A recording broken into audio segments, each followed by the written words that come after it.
અમદાવાદમાં bar council of ગુજરાતના વકીલનો શપથ ગ્રહણ સમારોહ યોજાયો હતો અને જેમાં રાજ્યભરમાંથી 11,300 જેટલા વકીલોને કેન્દ્રીય ગૃહપ્રધાન અમિત શાહે શપથ લેવડાવ્યા હતા। અમદાવાદના અડાલજ ખાતે આયોજિત આ કાર્યક્રમમાં રાજ્યભરમાંથી 17,000થી પણ વધુ વકીલો ઉપસ્થિત હતા અને જેમાંથી 11,000થી પણ વધુ લોકો વકીલ તરીકેની શપથ લીધા હતા।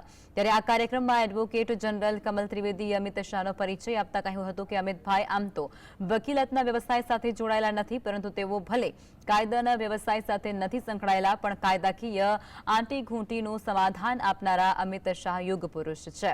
અને આ કાર્યક્રમની શરૂઆતમાં બાર કાઉન્સિલ ઓફ ગુજરાતના ચેરમેન જે પટેલે કહ્યું હતું કે એક સાથે આટલા બધા વકીલોનું શક્તિ પ્રદર્શન રાજકીય પક્ષો માટે પણ સીધો સંદેશ આપે છે કે તમામ વકીલો એક સાથે અને એક મંચ પર છે। 11,300 વકીલોનું શપથ ગ્રહણ થશે। આ દેશમાં ઐતિહાસિક ઘટના છે અને સંખ્યાની દ્રષ્ટિએ પણ 17,000 વકીલો એક મંચ પર દેશમાં ક્યારેય ભેગા નથી। આ દેશમાં નોંધનીય ઘટના બની છે। વકીલો એ સમાજને ન્યાય અપાવતા હોય છે અને આ દેશનો ઇતિહાસ પણ કહે છે કે આઝાદીની લડતમાં પણ વકીલોનું યોગદાન હતું।